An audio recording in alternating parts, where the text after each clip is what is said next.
प्रिय भक्तों, ये हनुमान जी का मंत्र आपको रोडपति से करोड़पति बना देगा। जी हाँ प्रिय भक्तों, चाहे लाखों का कर्ज हो, पुराने से पुराना कर्ज क्यों ना हो, इस मंत्र को सुनने मात्र से ही बड़े से बड़ा कर्ज भी उतर जाता है और आर्थिक तंगी से भी छुटकारा मिल जाता है। प्यारे भक्तों, शनिवार का दिन प्रभु श्री हनुमान जी का दिन माना जाता है। अगर इस दिन भक्त सच्चे मन से हनुमान जी महाराज की पूजा करता है तो उस व्यक्ति पर प्रभु की अथाह कृपा बरसती है। इस दिन हनुमान चालीसा पढ़ने वाले लोगों की जिंदगी की सारी समस्याएं दूर हो जाती है और भक्तों को कोई पीड़ा नहीं होती।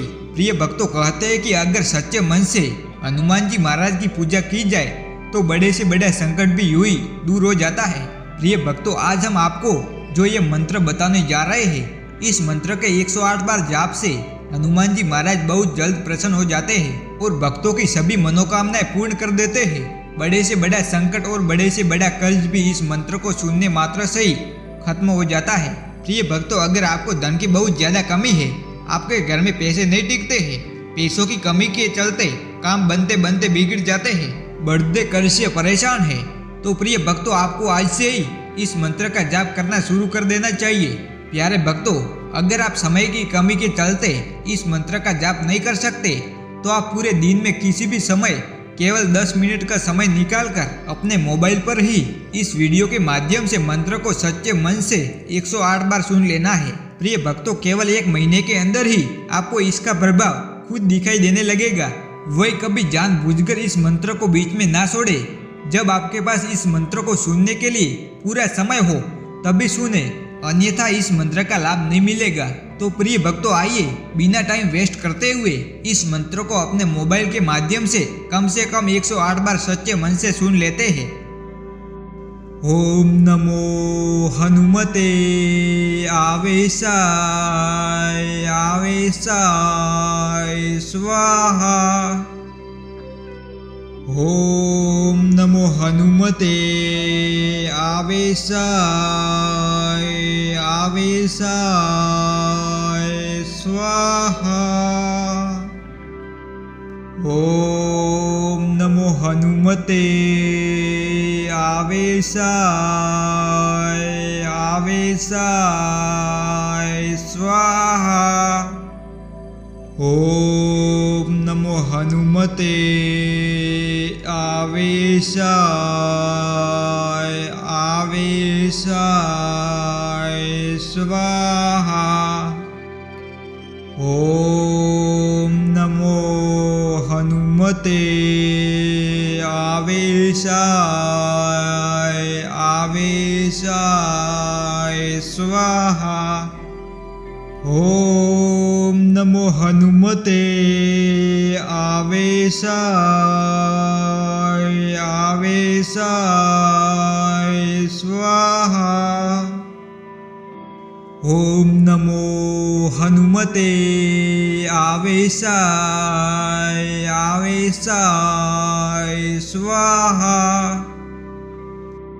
ओम नमो हनुमते आवेशाय आवेशाय स्वाहा। ओम नमो हनुमते आवेशाय आवेशाय स्वाहा। ओम नमो हनुमते आवेशाय आवेशाय स्वाहा। ओम नमो हनुमते आवेशाय आवेशाय स्वाहा। ओम नमो हनुमते आवेशाय आवेशाय स्वाहा। ओम नमो हनुमते आवेशाय आवेशाय स्वाहा। ओम नमो हनुमते आवेशाय आवेशाय स्वाहा।